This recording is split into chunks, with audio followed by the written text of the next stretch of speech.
Good morning from Bali. I'm Kabira. And I want to talk to you today about comparison. You may or may not know that I am working with a group of women and also individually with eating disorders. And one of the biggest patterns that women that I love to talk about that we deal with is how much we compare ourselves to one another. And I think that you can probably reflect on those moments where you might feel jealous of someone else or insecure. Especially with eating disorders, it comes up where it's like, your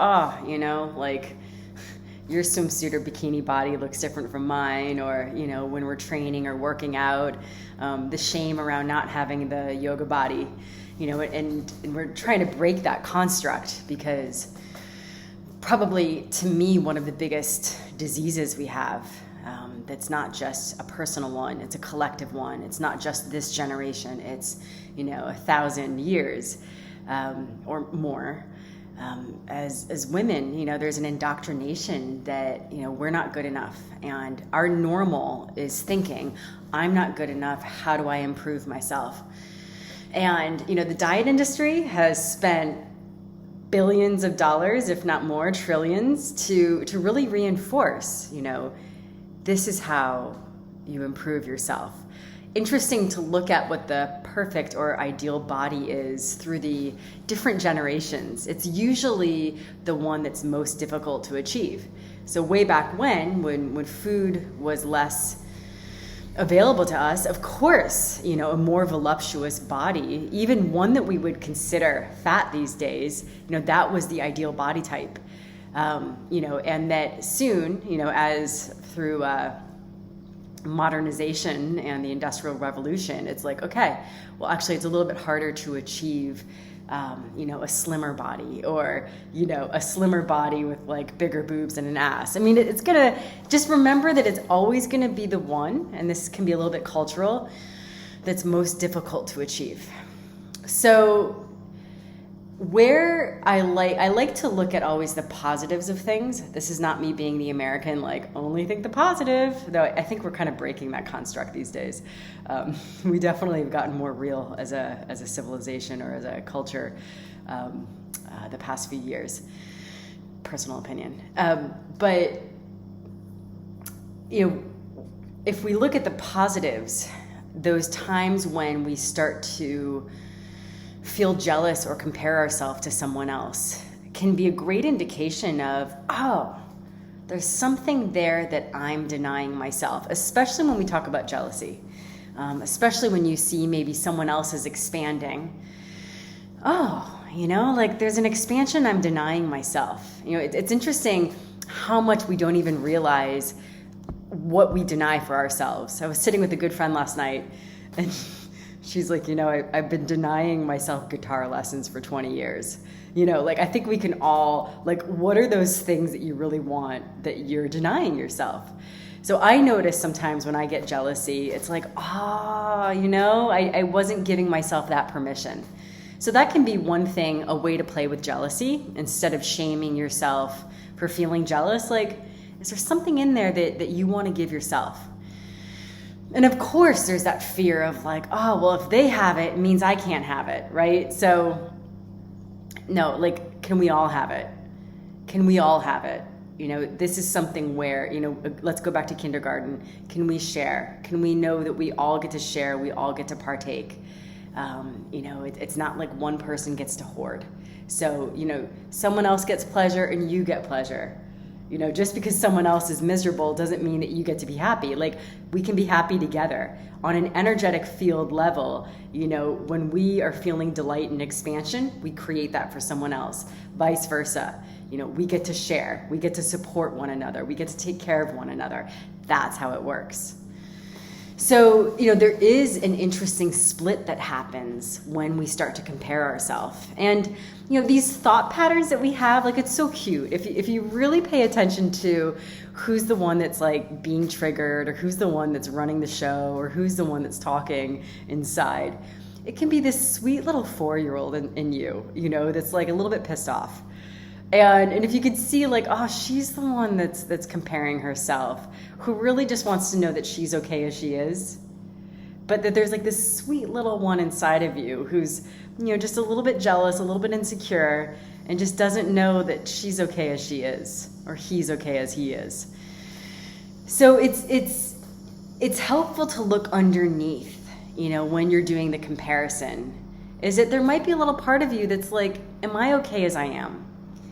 And remember that actually, if you want to be a rebel and if you want to be honest, to actually know and choose like, I'm okay as I am, that's pretty big. I mean, in these days in Facebook, and social media, we get to feel really neurotic. I'm not okay as I am. I'm going to look at other people's experience and decide, fuck, I should be doing that. Damn, I'm not enough here. Oh, look at their before and afters. Shit. What's my before and after, right? And like, it's more that internal, can I rest in myself? I've had the pleasure of working with tens and thousands of people. And you know what? We're all pretty miserable and terrified. And so it's not about like making big changes. I mean, yes, there is a huge practical side to that, but we need to go into that little tender part of us who's terrified, and to be like, you know what? You're okay. You don't need to keep improving yourself. Maybe you need to take care of yourself, meaning like, eat, sleep. But like, you don't need to be so hard on yourself. There's a huge, huge, huge, huge gift when you realize like, you're okay. Showing up as you. So with that kind of comparison, because it is pretty active in our field, when we look at school, we've been taught to be competitive. And there is healthy competition, but there's also the competition that really can strangle us. I went to a very competitive school, and in retrospect, I watched how, on different times, how we would go through, if we weren't the best, there would be this huge feeling of failure. And there was never a place where we could stop and be like, wow, this is how far I've come. Look at what I can do. Because there's always, going to be people who are better and worse at different times. And I want you to close your eyes for a moment and just take a moment and just take some breaths. And to feel your body on the chair. And to feel your breath slowing down. And to feel your feet on the ground.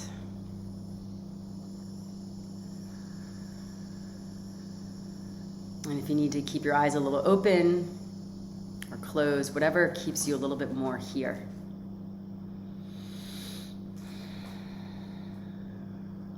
And consider this past year. All the surprises from December 2019 to December 2020. Or if you're watching this, a few months or a year later, whatever this past year was for you. And can you pick out one or two or three, however many come to you, or at least one, something you did really well, whether it was in a coping mechanism, whether it was in how you relate with yourself,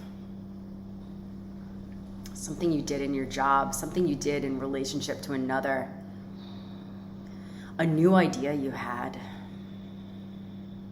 a way that you cared for yourself even when it felt impossible.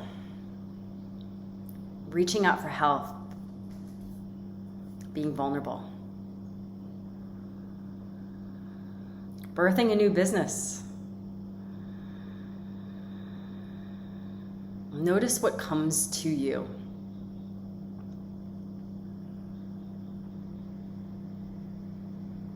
But something you did well.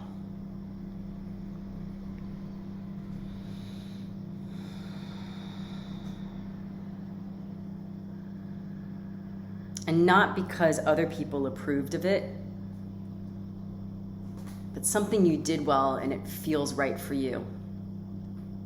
So that might have even been something like you had the guts to disappoint someone else, to finally validate or take care of yourself.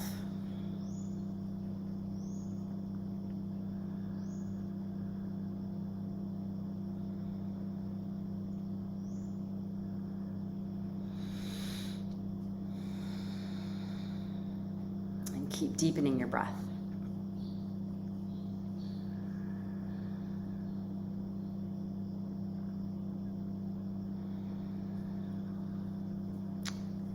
And without looking at the screen, slowly opening your eyes.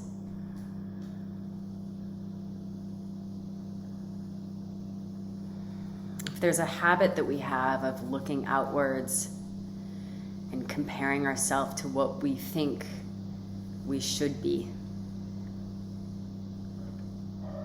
and know that there's going to be infinite, endless possibilities of that. What if your practice, what if your dharma, your purpose is, who am I and how can I be congruent with myself? And without getting a little too out there philosophical, there's a strange paradox that there's being true to yourself. Yes, there's an inner consistency, but you have to allow yourself to change. And that you have many different selves, many different personalities. You know, in some ways we can really hold ourselves back by trying to be one way. And it's like, you know, the more honest we are, it's like, wow, you know, there's as much a part of me who destroys as one who births and creates. There is just as much one who is sensual, even a seductress, who loves sex magic, who also doesn't. You know, and to me, that's where the ancient wisdom of the more like Taoist practices of like the totality in everything. And how do we allow and observe all these parts of ourselves? You know, it even gets to be a beautiful delusion that we are just one self. I mean, I think that's what cracked me open a long time ago was, we are one. We are reflecting one another, being one another. I think once we know that, there's a huge level of compassion. And yet the greatest antidote I keep coming back to is, can we be kind with ourselves? It always starts there. Can we actually see who we are? And, you know, our pattern of behavior in a thinking way often can be, what am I missing? What have I fucked up? What am I not doing enough of? Which, you know, underneath it almost is like, well, if I keep holding myself to a high standard, then at least I'll get somewhere. That fear of, if I don't do that, then I'm just going to be a lazy bum, you know, or I'll miss out.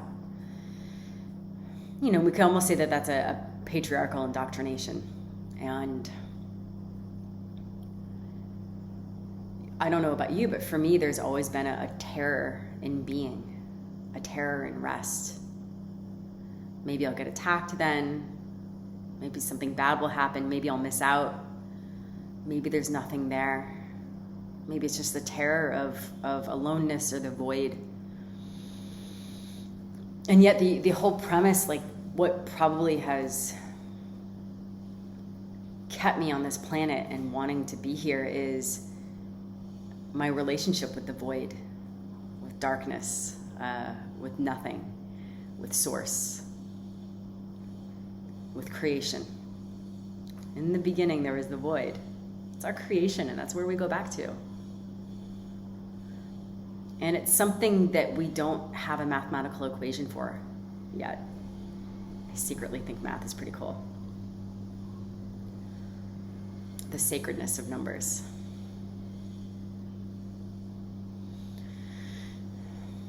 But the beauty is that there's still so much beyond our mind, and that's why when you train with me, it's like I'm always looking at, let's get beyond how we've been trained to think, and there are other ways that we can perceive and know, different ways we can use our mind.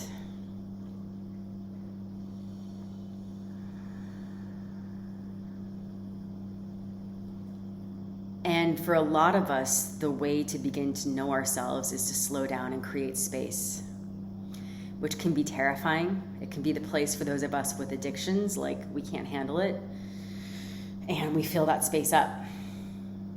We binge, we purge, we over-exercise, we over-yoga, we over-meditate, we over-masturbate, and we over-sex, we get involved in toxic relationships, we distract ourselves, we overwork.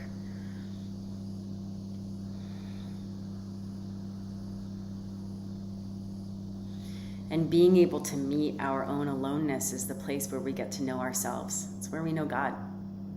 It's where we meet our heartbreak. And it's where we feel the heart balm.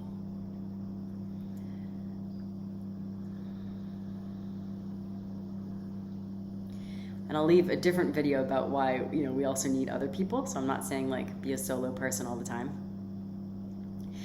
But when we go back to comparison, one of the ways that we can, when we compare, we create separation. And we need to realize that we actually aren't alone in this, and that we actually can relate more to one another than we realize. I think that's why I started loving traveling to such different cultures, which on the surface, we could just argue there's been such different cultural conditioning, and yet I always have felt more of a place of connection than a place of difference. Because underneath there's this heart. And I'm not saying this in a Pollyanna way.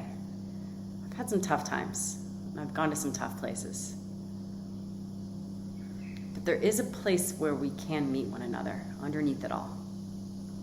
And it takes the courage to go into your own heart, right? Because we have so many defenses to be like, I need to show you that I'm good. I need to show you that I'm powerful. And we are powerful, but then there's the facade of power. I need to show you that I can control you. I need to show you that I know things. And it's like, well, what about underneath it? We all share the death. We all share the vulnerability. We all share the terror. We all share the need to be loved. We all share the need to love. We all share the need to manipulate. So if you can be tender with that part of you who compares herself or himself or themselves, and to look back on how can I stay with what feels right for me. And what I think is so fascinating is what has felt right for me 10 years ago, maybe the exact opposite thing feels right now. And so can I not be rigid, and can I allow myself to change?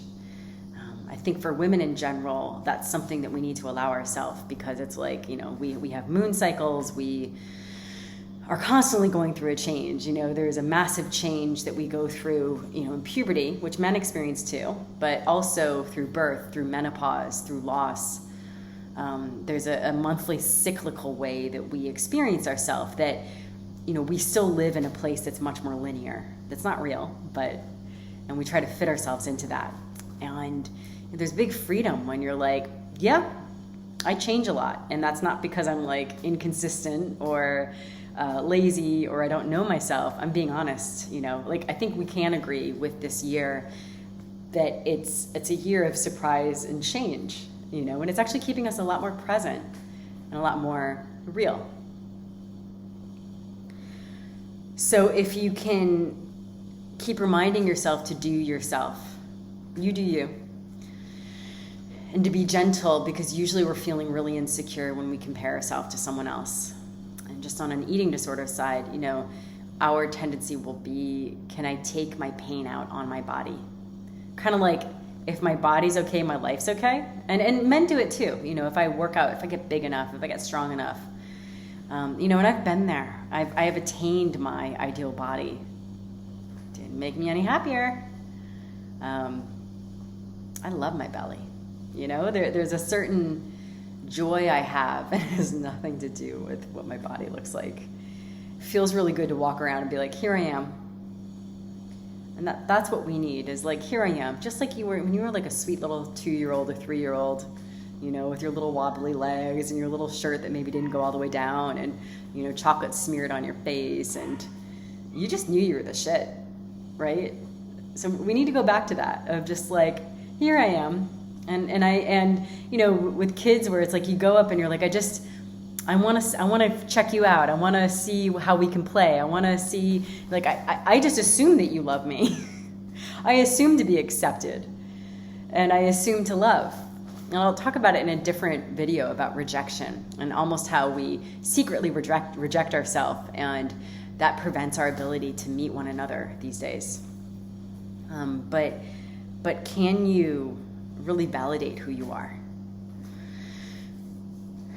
On the final point about comparison, and I know I've gone on a few different tangents. Here you go, free video. Is,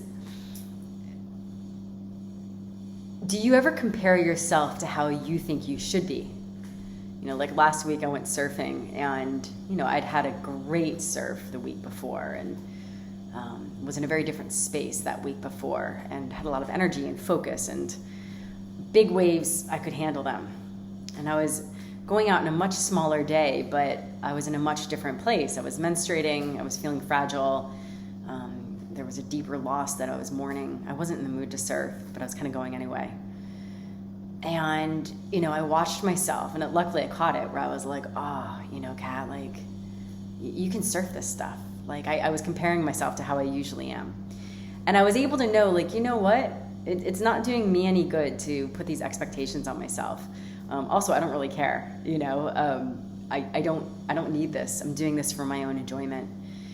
And it really highlighted that there are times, I think we all do this, where, you know, we'll have expectations for ourselves. And it's like, yeah, some days you can get a lot done. Other days you're more tender and you can't.